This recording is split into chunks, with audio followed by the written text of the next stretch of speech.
Una investigación exhaustiva y seria de los asuntos de política pública y gobernanza del país se analizan desde el observatorio. Porque los temas de impacto ya están bajo la lupa y los analizamos desde el observatorio.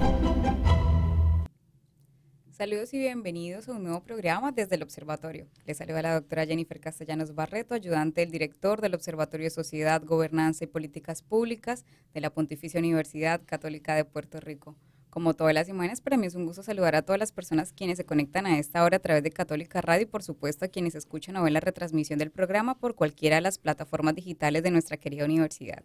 Y como es de costumbre, nos acompaña nuestro coanfitrión del programa, el doctor Hernán Vera Rodríguez, director del Observatorio. Bienvenido, doctor, a un nuevo programa desde el Observatorio. Hola, Jennifer, bienvenida a ti también y a toda la radio audiencia que nos sigue todos los lunes. Así es, doctor, pues muchas gracias, un placer volver a estar un lunes más en Desde el Observatorio. Y bueno, hoy estaremos hablando sobre el mundo del trabajo y esos cambios que han ocurrido y por supuesto la continuidad del mismo. Y para eso me gustaría, doctor, que nos diera una introducción acerca de lo que estaremos hablando el día de hoy.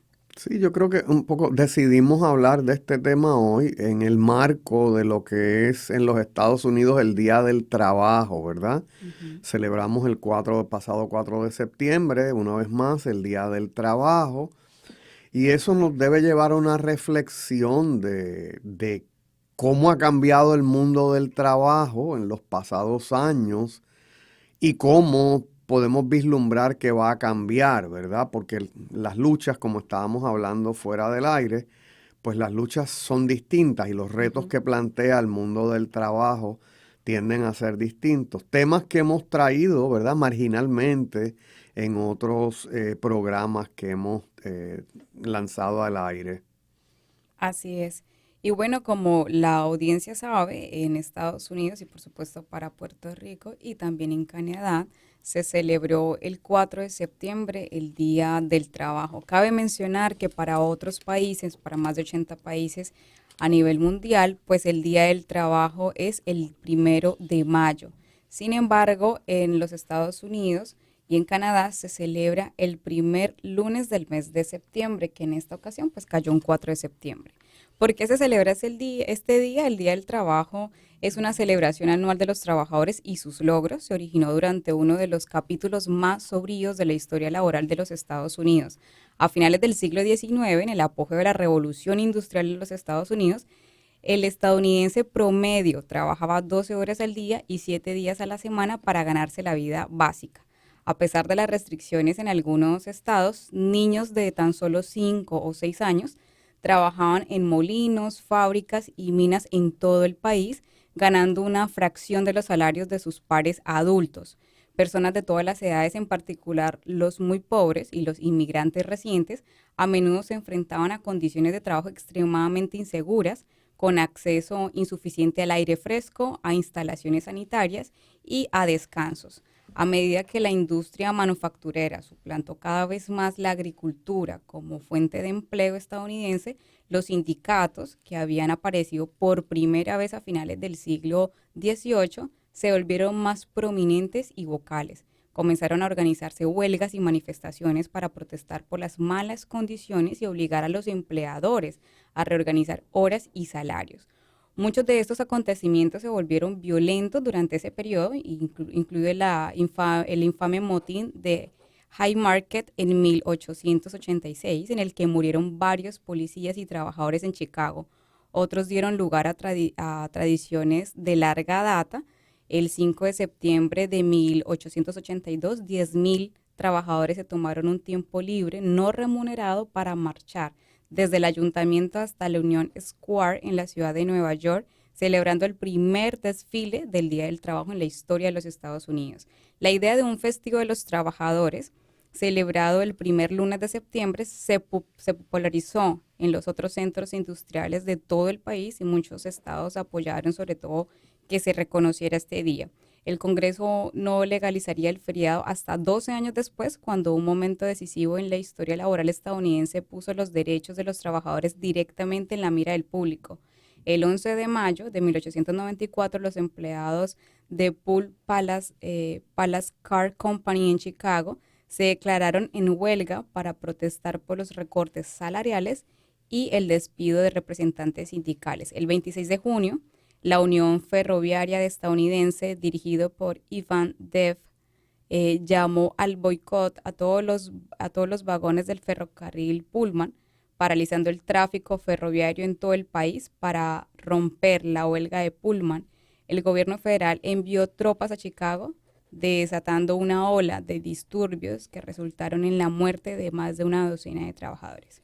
Bueno, y la historia nos dice entonces que con el tiempo se oficializa como tal el Día del Trabajo gracias a todas estas manifestaciones que los trabajadores en los Estados Unidos realizaron para que se valieran como tal sus derechos, pero sobre todo se les diera un trabajo digno con salarios dignos y por supuesto los niños no trabajaran. Claro, son temas importantísimos, sí. Fíjate que esto pone de manifiesto por lo menos dos visiones del mundo del trabajo y de cómo gerenciar el mundo del trabajo. Vamos a llamar la primera la forma neoliberal o liberal. Empieza en el liberalismo. En el liberalismo se planteaba que el Estado no debía intervenir en la economía. Entonces, y esa es la época que estás trayendo, ¿no? ¿Cuánto le debo pagar a un obrero? Pues se presumía que había una disponibilidad inagotable de obreros. Y entonces debíamos dejar, o se debía dejar a las leyes de la economía, a la oferta y la demanda, a la mano invisible que hablaba el economista escocés Adam Smith, cuánto se le pagaba a un obrero. Obviamente, si uno deja eso en manos de los patronos, o de la mayor parte de los patronos, cuando no hay una conciencia social sobre ello, pues se traducía en unos salarios demasiado bajos. Uh-huh. ¿Cuál debe ser la jornada de trabajo en el liberalismo, en esa mentalidad o en el neoliberalismo que llegó hasta nuestros días o que está por ahí también todavía? Pues la jornada de trabajo debe ser lo más amplia posible. Así que se presume, ¿verdad?, esa necesidad del trabajador y ese control que tiene el empresario o que tiene el capitalista. Fíjate que hay algo de continuidad en eso, ¿verdad? Uh-huh. Todavía es un issue en Puerto Rico. Recientemente vivimos la reforma laboral y cómo se detiene en los tribunales la reforma laboral, ¿verdad? Se echa para atrás si quieren, ¿no?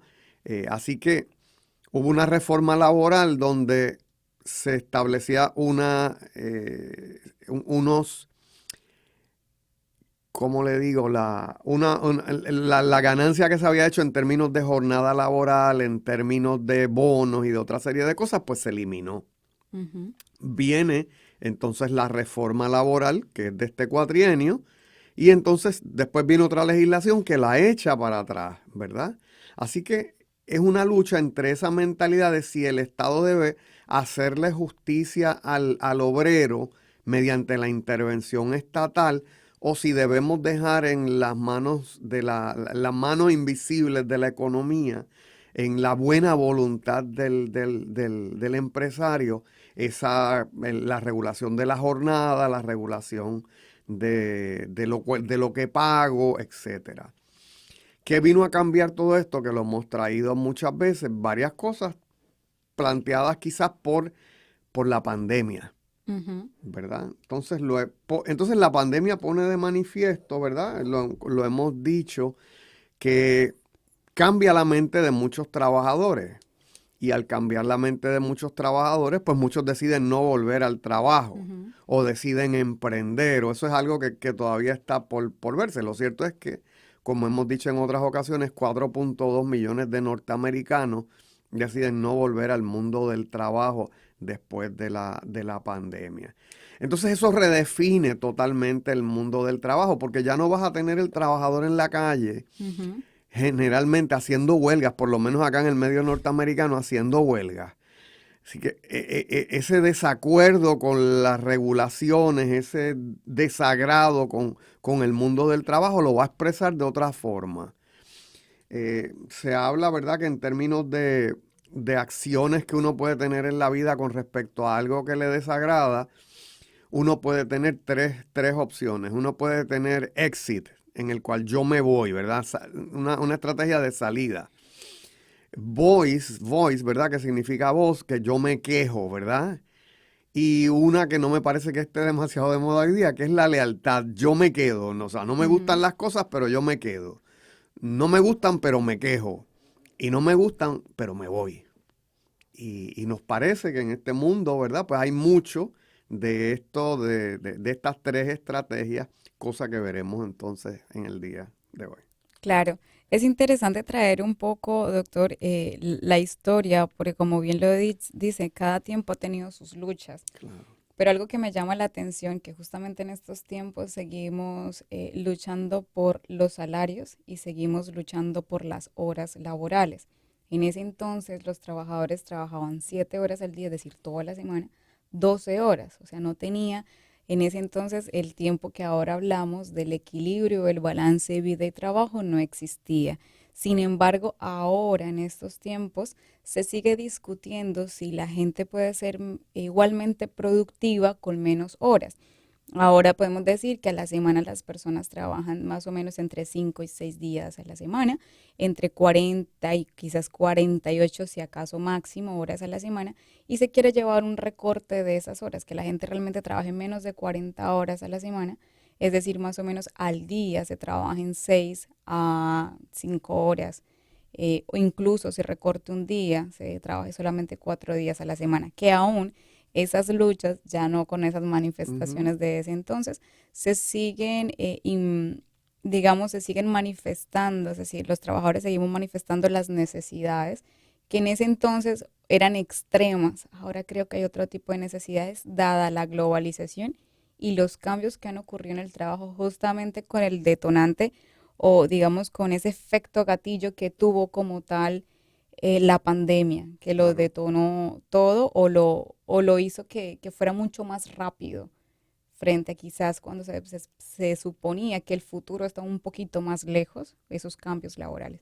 Así que la historia continúa, la historia sigue aún con esas necesidades de los trabajadores. Fíjate, yo veo, ¿verdad? Como experto en política pública, veo una diferencia aquí entre la época que empezaste señalando y esta. Y es que la corrección de las desigualdades en la época que señalaste llevaba una acción estatal, ¿verdad? Llevaba una acción del Estado para regular. Yo creo, y es paradójico lo que te voy a decir porque me parece que es la mano invisible quien lo está resolviendo, que el mercado se está autocorrigiendo. Porque, ¿qué pasa? Ante la escasez de trabajadores, las compañías para atraerlos, no tiene que haber una ley que diga, vamos a hacer una jornada de trabajo de 4 días. Yo como patrono, ante la necesidad de acercar obreros y tener, ¿verdad?, una plantilla de empleados completa, yo voy a empezar a ofrecer eso. Ya hay gente que está dando eso. Es verdad.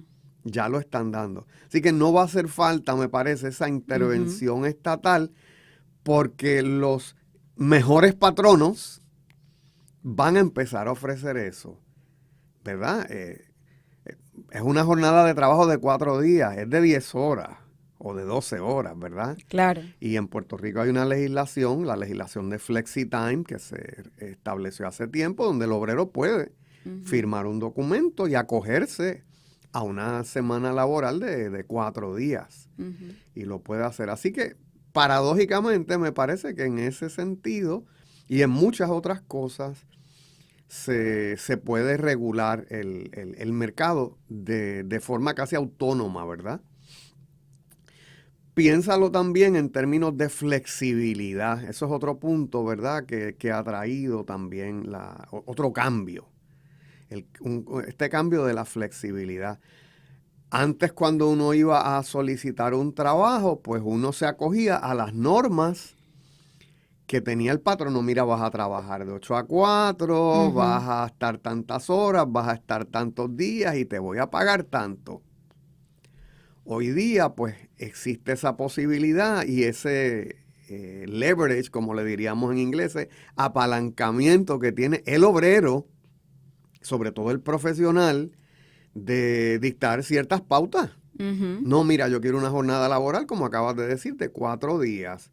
O yo necesito una banda horaria distinta a la que ustedes tienen. Yo no puedo llegar a las 8 porque yo atiendo un adulto mayor, porque yo atiendo tengo que dejar el niño en el colegio, en el cuido, lo que sea. Yo sí puedo estar desde 10 de la mañana hasta 6 de la tarde.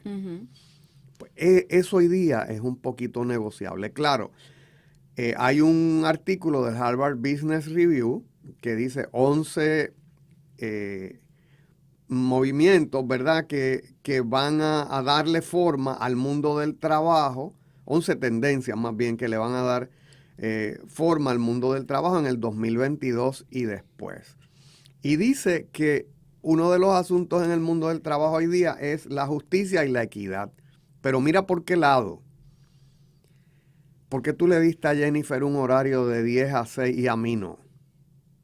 Porque Jennifer tiene 2 días, mira la flexibilidad, tiene 2 días de teletrabajo y yo tengo que estar acá los 5 días. ¿Me siguen? O sea, es ese punto que es algo que va a haber que gerenciar.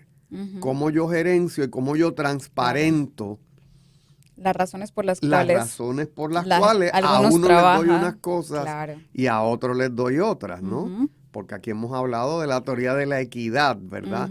En el mundo del trabajo y en el momento en el que yo vea que la otra persona tiene los mismos insumos en el mundo del trabajo, da lo mismo que yo, pero obtiene, según mi percepción, obtiene más, pues eso me va a llevar a mí a hacer unos ajustes en mi productividad. Claro. Así que fíjate qué importante, ¿verdad? Este punto que acabamos de traer, de estos cambios, de esta flexibilidad, de la justicia que eso trae para mucha gente, sí. Pero ante los ojos del compañero de trabajo, pues, ¿qué efectos tiene eso? Claro, y de ahí la importancia de que, como decías tú, la transparencia, ¿no? Generar esos cambios, pero comunicando siempre a los trabajadores los cambios que se van a hacer. Y por supuesto la justificación de todos los cambios, porque a veces se comete el error de hacer cambios, pero no comunicar cuál es la razón de esos cambios, y la percepción de los empleados puede ser esa, que hay una injusticia frente a sus necesidades, ¿no? Claro. De hecho, otra de las tendencias que ellos marcan es la que acabas de traer, ¿verdad? De que en la lucha por tener el mejor talento, sobre todo lo que le llaman el knowledge worker, aquel empleado que tiene una capacidad técnica, analítica superior a los otros, pues algunas compañías van a cortar la semana de trabajo en lugar de aumentar la paga. Así que eso es otra de las tendencias. La rotación de personal. O sea, la rotación de personal, hablamos de continuidad. Pues la rotación de personal va a ser una continuidad, incluso se va a aumentar. Se va a aumentar. Hemos visto y hemos atestiguado, pues, cómo las personas hoy día, sobre todo los que trabajan remoto, tienen unas mayores posibilidades de moverse de un empleo a otro, ¿verdad? Hemos visto y tenemos un estudio corriendo, que lo podemos anunciar al final, sobre las generaciones en el trabajo, que estas nuevas generaciones parecieran no tener un apego demasiado grande a una organización, ¿verdad? Yo no me veo 30 años trabajando en una compañía, en la misma compañía, como lo hicieron nuestros padres o como lo hizo mi generación.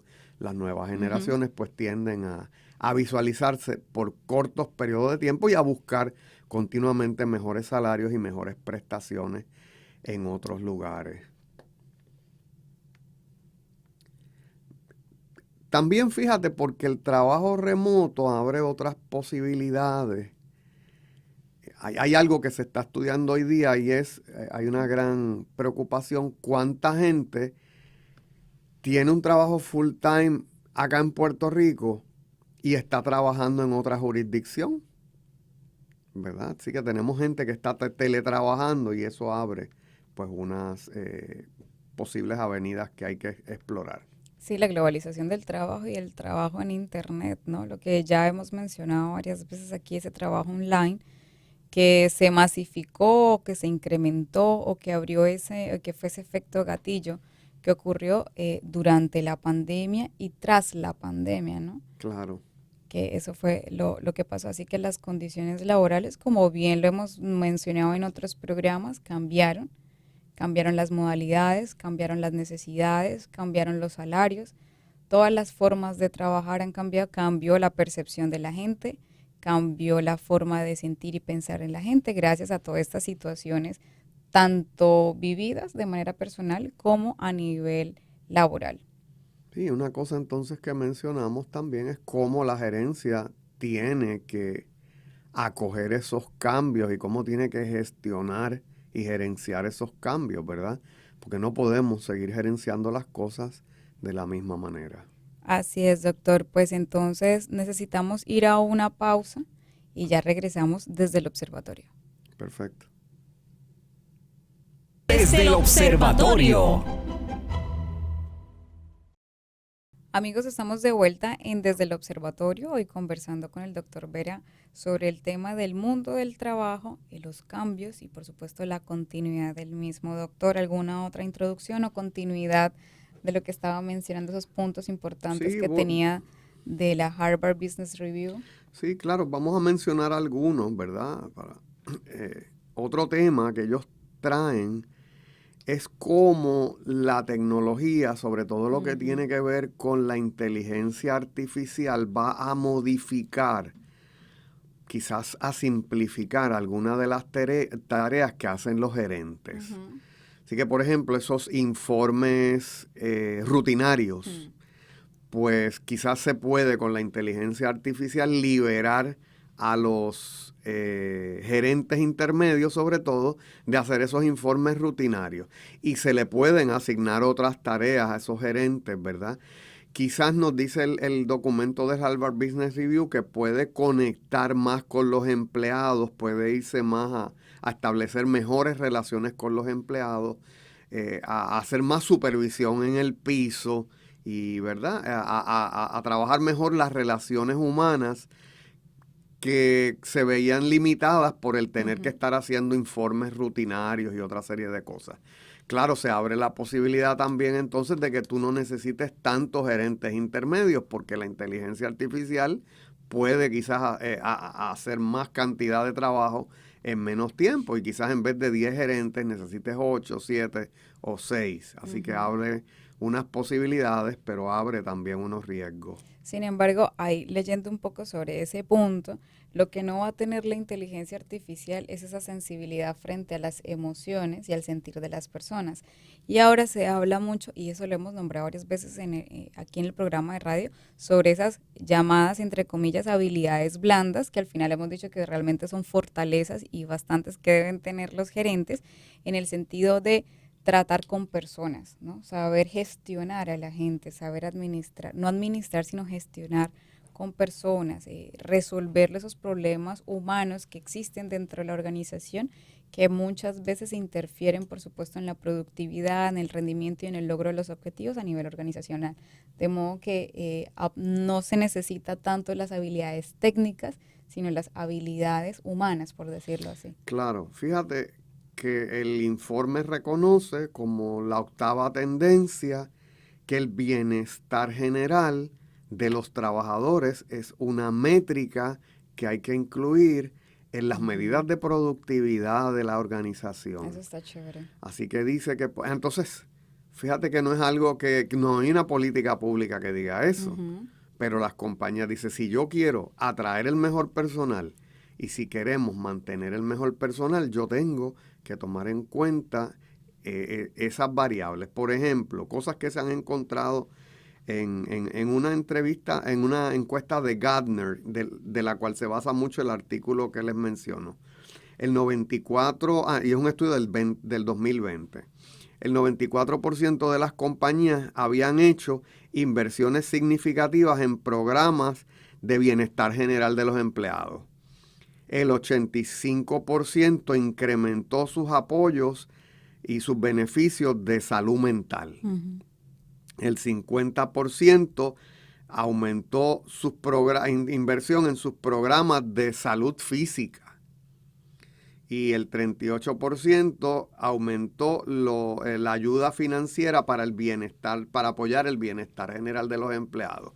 ¿Qué queremos decir con eso? Por ejemplo, hay compañías que están invirtiendo en sus gimnasios corporativos, en sus wellness centers, en tener un médico que vaya una vez cada cierto tiempo a la planta, en que el seguro médico cubra ciertas cosas que antes no cubría, sobre todo salud mental. Sí. O sea, hay profesiones que pudieran afectar mucho la salud mental. Entonces, interesantemente, cuando vemos la cubierta que tienen los seguros médicos de ese grupo profesional, pues cubre mucho salud física, pero cubre muy poco salud mental. Y entonces, de nuevo, son esos cambios generalizados los que vemos que implican, ¿verdad?, esa visión hacia el bienestar del empleado como un atractivo para que el empleado llegue a la compañía y permanezca en la misma. Sí, me gustaría aportar sobre ese punto, sobre el bienestar, sobre un informe que sacó Gallup. Gallup es reconocido por esas grandes encuestas a niveles mundiales porque es una multicompañía que está casi en todo el mundo y trae algo bien interesante sobre eso que menciona de bienestar. El informe como tal se llama El estado del lugar de trabajo a nivel mundial, informe del 2023, y habla sobre aspectos particulares. Por ejemplo, el compromiso de los empleados alcanzó un nivel récord en el 2022. Después de caer en el 2020, durante la pandemia, el compromiso de los empleados está aumentando nuevamente, alcanzando el récord en el 23%.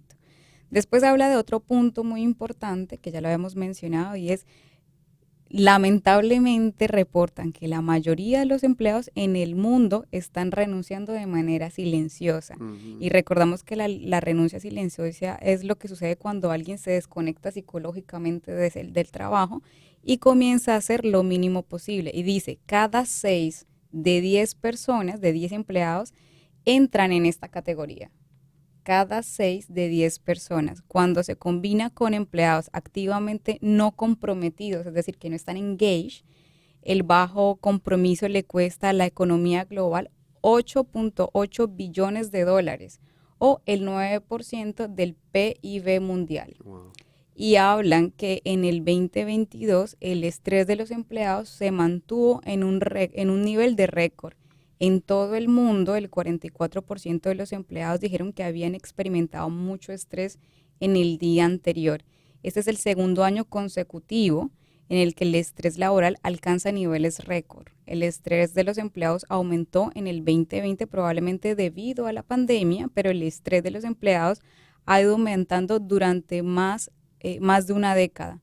Muchos factores influyen. Según Gallup, descubre que los gerentes desempeñan un papel enorme en el estrés que sienten los trabajadores en su lugar de trabajo, lo que influye en su estrés diario en general. Es decir, eso que estabas mencionando ahorita sobre el bienestar y tener esas métricas, cómo aumentan esas tendencias de bienestar o, digamos, de insatisfacción o de estrés dentro de la organización, son necesarias para implementar planes. Algo que ya está diciendo Gallup y que ha venido mencionando también tiempo atrás, de cómo ha venido aumentando esa insatisfacción o ese engage, o cómo ha disminuido, incluso cómo el estrés realmente afecta al empleado y la productividad es necesario entre una organización. Así que va muy de la mano lo que estás mencionando de Harvard Business Review, así como las tendencias en el informe de Gallup. Sí, fíjate que todo apunta a que, ¿verdad? Imagínate que tenemos un dashboard, ¿verdad? Un dashboard sería como un tablero de instrumentos, como cuando estamos en el carro, ¿verdad? Así que las compañías tienen ese tablero de instrumentos para medir las ventas, para medir los costos, para medir la cantidad de gente que ingresa a una sucursal, pero también tendríamos que tener ese dashboard de aspectos sociales, psicológicos, el turnover, cuánta gente se me va en la organización, cuántos vienen, y toda esa serie de cosas, una encuesta general de satisfacción laboral, ¿verdad? Cada cierto tiempo. Así que resulta importante entonces, de nuevo, el bienestar general. Fíjate que hemos hablado desde el punto de vista de de la gerencia. Ujú. Pero encuentro otro artículo de Gartner. Gartner también es esta compañía que hace grandes encuestas y dice 6 formas en que el lugar de trabajo cambiará en los próximos 10 años. Y de esas 6 tendencias me llama la atención una de ellas, porque pues nosotros somos empleados actualmente, ¿verdad? Ujú. ¿Y qué dice para el empleado? La tendencia número 2 dice que el empleado debe continuamente hacer un proceso de mantenimiento y mejora de sus destrezas, particularmente las destrezas digitales. Así que para permanecer en un empleo y para Ujú. seguirle el paso al empleo, pues las destrezas con las que llegamos quizás van a envejecer muy rápidamente. Así que tenemos que mantenernos continuamente en mejorando nuestros conocimientos, adiestrándonos, capacitándonos. Es decir, que el conocimiento se vuelve obsoleto cada día más con mayor rapidez. Así que si uno obtiene un doctorado en el 2023 y no te mantienes leyendo, imagínate la gerencia, cómo ha cambiado con todo esto, la gestión de recursos humanos, cómo ha cambiado con todo esto. Así que tenemos que desarrollar una tendencia al aprendizaje de por vida, Ujú. al lifelong learning, porque si no, pues nos vamos a convertir en tigres de papel, ¿verdad? En personas que tenemos ahí unos grados, tenemos ahí unas experiencias, pero que no se ajustan a las necesidades del mundo laboral de hoy día. Exactamente, asimismo, la información pues que buscaba para este programa, en un informe también de Deloitte, que también es otra compañía bien grande que se enfoca también en el desarrollo del recurso humano, se llama Las fuerzas del cambio, el futuro del trabajo, y menciona eso que usted acaba de decir, esas implicaciones para las personas, es ese aprendizaje para toda la vida. Dice, en el futuro del trabajo, el aprendizaje individual tiene que durar toda la vida. Sin él es probable que encuentre que el conjunto de habilidades es obsoleto en menos de 5 años. Fíjate. Ya no aprendemos a trabajar, sino que trabajamos para aprender. Como resultado, en el nuevo escenario del trabajo, el éxito personal dependerá en gran medida de cuánto aceleramos el aprendizaje a lo largo de la vida. A medida que el aprendizaje de por vida se vuelva imprescindible, vemos que las personas se centran cada vez más en la participación en grupos de trabajo pequeños, pero diversos, que pueden amplificar el aprendizaje. Y lo segundo es adquirir el lenguaje de la tecnología, así lo llama. En particular, todos los trabajadores, independientemente de su ocupación, deberían tener un buen nivel de lenguaje tecnológico, es decir, fluidez de la tecnología. Se refiere a un nivel básico de conocimientos y competencias tecnológicas que los trabajadores deberían tener en un clima de negocios en el que la tecnología ya no es un habilitador de estrategias e ingresos, sino un impulsador fundamental de ambos. Es decir, persona que no sepa manejar un computador ya es obsoleto. Persona que no sepa, qué sé yo, manejar Microsoft. Ciertos programados básicos, seguro. Ya es obsoleto. Entonces, esas dos tendencias que sí o sí van a ser necesarias a futuro, no pueden ser negociables. Es decir, no tiene que estar autoaprendiendo todo el tiempo.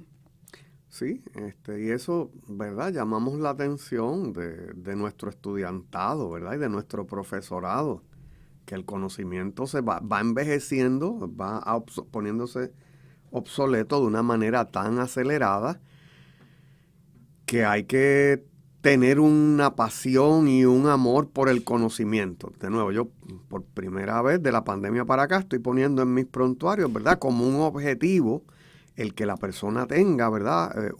Amor al conocimiento. Exacto. Que la persona desarrolle amor al conocimiento. Porque quizás eso es más importante que el que te aprendas unos conceptos que van a volverse obsoletos en 5 años. Claro. ¿Verdad? Claro. Así que si tú entras fíjate lo que estamos hablando, si tú entras en un doctorado que dura 5 años, en el periodo en que tú te gradúas, Ya no te sirve. ya el primer conocimiento, los primeros conocimientos Claro. andan en vías de ponerse obsoletos. Así que tienes que estar constantemente manteniéndote al día, porque cambian, mija, agárrate por ejemplo el manual el DSM, el manual de trastornos mentales, ¿verdad? Y cómo cambian, ¿verdad? Hay ciertas cosas que eran consideradas enfermedades mentales no lo son, y al contrario, los medicamentos para tratar ciertas enfermedades o ciertas condiciones pues también cambian. Sí, fíjate que este informe de Deloitte dice que esas implicaciones que acabas de mencionar de la educación y de las personas en sí, el aprendizaje, son implicaciones para el gobierno, y uno son deben reevaluar, por supuesto, las políticas que se generan a nivel para las organizaciones, pero reimaginar la educación y formación para toda la vida. Y dice, se prevé que el tiempo de duración del set de habilidades que posee un individuo disminuirá a 5 años, como bien lo dijimos, en el futuro del trabajo. Las personas que se embarquen en una carrera profesional de 30 años tendrán entonces que actualizar y renovar sus habilidades 6 veces a lo largo de ese tiempo, ¿no? Los ecosistemas deberían estar listos para repensar a través de la educación y establecer un marco para ayudar a todos a desarrollar su talento más rápido. Sí, me pega con fuerza una frasecita que incluiste ahí, que es lo de reimaginar la educación. Reimaginar la educación. ¿Verdad? En la web vi en algún momento un corte de una película, ¿verdad? Donde hay una parte donde está alguien, un abogado aparentemente, y dice, mire, ¿cuánto ha cambiado el mundo del auto? Pues esto era un auto en 1920 y esto es un auto hoy día. Entonces enseñaba un Ford Modelo T y enseñas un Tesla. ¿Cuánto ha cambiado la aviación? Pues enseñas el aeroplano de los hermanos Wright y enseñas un avión de propulsión a chorro hoy día, o uno de los jets comerciales. Es decir, que visualmente eso ha cambiado mucho. Pero visualmente le dice, esto es un salón en los 1800 tantos y esto es un salón de clases en el 2023. Y ha cambiado poco. Y ha cambiado poco. O sea, las metodologías han cambiado poco, los roles han cambiado poco, las rutinas y rituales han cambiado poco, ¿verdad? Y hay que reimaginar la educación. Así es. Y a nivel laboral me gustaría rápidamente citar parte de un artículo que encontré que se llama Los nuevos retos laborales ante la digitalización, un análisis desde la perspectiva económica, y hablan sobre la economía 4.0. Mencionan que según la Fundación Europea para la Mejora de las Condiciones de Vida y el Trabajo, establece las siguientes nuevas formas de empleo a partir de la economía 4.0. Uno de ellos son los trabajadores compartidos. Trabajadores compartidos, es decir, una persona es contratada de manera conjunta por varios empleadores para cubrir determinada demanda de personal continuada en el tiempo. O sea, me contratan a mí varios empleadores. Trabajo compartido. Un empleador contrata a varios trabajadores para realizar una determinada tarea, posibilitando que de esa forma entre todos los trabajadores realicen la totalidad de la tarea. Tenemos otra forma que es la gestión interina. Un empleador contrata temporalmente, que eso quizás sí lo hemos visto, sí, a personas externas de elevada cualificación para la resolución de una determinada iniciativa o para llevar a cabo un proyecto específico. El trabajo a demanda. El trabajador desarrolla una cierta actividad a petición del empleador, pero sin que éste le garantice cierta carga de trabajo. Se trataría, por lo tanto, de un trabajo a la carta y de manera discontinua. Un trabajo a través de la tecnología de la información y las comunicaciones. Gracias al desarrollo de las TIC, los trabajadores pueden realizar ciertas tareas o servicios desde cualquier lugar y en cualquier momento, que eso lo hemos hablado varias veces. Y finalmente, un trabajo colectivo a través de una plataforma online. Interactúan empleadores y trabajadores en ese mercado, se ofertan determinadas tareas para que los interesados las realicen, por lo general de escasa duración y remuneración. Se trata de un trabajo donde pujan oferta y demanda a través de la web. Claro. Imagínate estas nuevas tendencias en la economía 4.0. Sí, me parecen interesantes y me parecen terribles a la vez, ¿no? Interesantes en el sentido, ¿verdad? Por ejemplo, eso del trabajo colectivo, pues hace tiempo en el software development se usa, ¿verdad? Yo puedo subcontratar a alguien en la India o en la China que haga unas rutinas de un programa que estoy haciendo y le pago por eso. El empleo compartido, te decía que cuando yo estudiaba a mediados de los 90 el doctorado en Estados Unidos, se hablaba de eso. Incluso no estoy del todo, no recuerdo del todo, pero me parece que en ciertas universidades del sur de la Florida había acuerdos para contratar profesores bien especializados mediante acuerdos de empleo compartido. Uh-huh. Yo le pago estas horas, tú le pagas estas horas, tú le pagas el seguro médico, yo le pago el retiro y de esa forma pues se trabaja. Me está, ¿verdad? Un poco complicado esto de la gestión interina, el trabajo a demanda desde el punto de vista de las prestaciones, sobre todo lo que tiene que ver con el retiro y lo que tiene que ver con la jubilación. Porque en nuestros países, en Puerto Rico particularmente, pues se ha echado mano mucho de la figura del contratista independiente para hacer muchas tareas. Y entonces incluso es muy difícil lograr un empleo a tiempo completo si no es que se logra esto del contrato independiente. Pero ahí mi único derecho como trabajador es al salario, ¿verdad? Así que el resto de las prestaciones pues no las tengo. Yo me hago cargo de ello. ¿Y qué pasa cuando me enfermo? Claro. ¿Y qué pasa cuando me accidento? ¿Y qué pasa cuando me jubilo? O cuando me jubilo. O cuando me vaya a jubilar. ¿Verdad? ¿Quién paga mi seguridad social? ¿Verdad? Entonces, la vida es un pestañeo, ¿verdad? Y entonces uno dice, pues, yo lo pago el año que viene y yo más adelante hago eso. Y cuando viene el obrero a abrir los ojos, pues ya le ha pasado 3/4 partes de la vida y no tiene una seguridad social. Claro, claro que eso tiene sus ventajas y sus desventajas y al final, pues es importante que todo el trabajo que aceptemos, lo aceptemos de manera consciente. Claro. Yo entiendo que hoy en día, pues dadas las necesidades de cada persona, aceptan trabajos basados en sus necesidades, pero no pensando en un futuro. Así que ahí está la importancia de saber qué queremos y cómo nos visionamos a futuro, porque muchas personas han llegado a la vejez y han llegado a esta precariedad incluso de la jubilación, porque en el hoy no pensaron qué iba a pasar con ellos en ese entonces, ¿no? ¿Qué va a pasar conmigo en la jubilación y qué voy a hacer y con qué voy a vivir? Y más que según los datos estadísticos y censales, la longevidad ha aumentado. Claro. Cada vez somos más viejos durante más tiempo. Claro. De hecho, pues en las próximas semanas lanzamos al público el estudio, los resultados de nuestro estudio sobre las personas retiradas en Puerto Rico. Así que tenemos unos resultados muy impactantes por ahí en un par de semanas que vamos a compartir con la prensa y vamos a compartir con el público y esperamos, por supuesto, presentarlos también aquí en el programa.